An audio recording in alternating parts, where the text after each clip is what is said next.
Les installations des brasseries et limonaderies du Congo Bralico en abrégé ont été visitées dimanche 21 août 2022 par le ministre du Développement industriel et de la promotion du secteur privé, Antoine Nicéphore Thomas Fila de Saint-Eudes.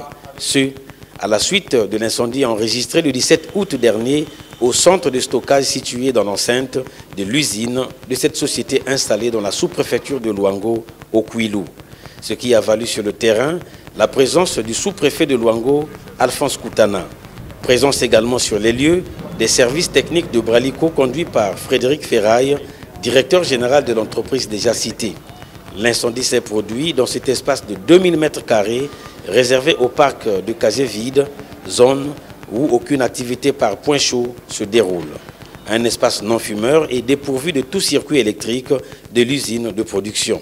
Ce feu dévastateur bravé plus tard par le personnel de l'entreprise et les partenaires sapeurs-pompiers publics et privés a causé d'énormes pertes en matériel chiffré à 4 millions de bouteilles, 200 000 casiers et plusieurs palettes. On a perdu 200 000 casiers et donc 4 millions de bouteilles, mais on a sauvé 400 000 casiers et bouteilles également. Donc on a perdu sur le site de Vindoulou un tiers de nos emballages. Dès qu'on avait sécurisé le site, dès le lendemain matin, on a redémarré nos 3 lignes de production. À l'issue de la visite, Frédéric Ferraille déclare: le consommateur doit être rassuré, le Bralico va continuer à produire, sera affecté certes par cette perte, mais ne sera pas affecté par la qualité de ses produits ni la disponibilité.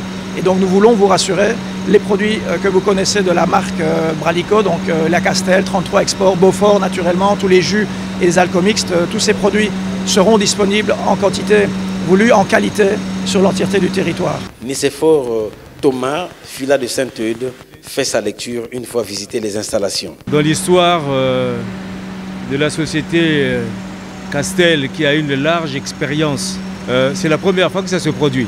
Et donc désormais, cette situation doit être traitée comme un véritable risque, même si la probabilité de la récurrence de ce phénomène est très faible. Mais on doit désormais traiter cet incident comme un facteur de risque.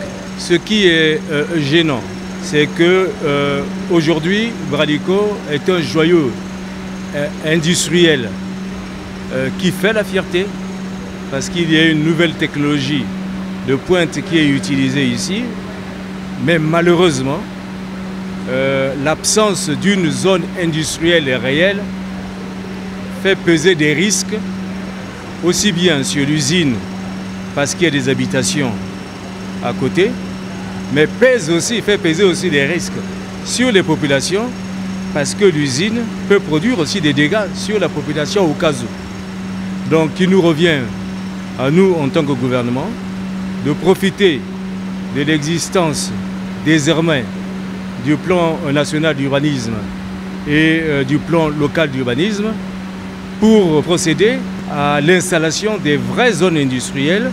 Les chaînes de production n'ayant pas été touchées, Bralico se fixe toujours pour objectif d'être leader de l'industrie brassicole au Congo.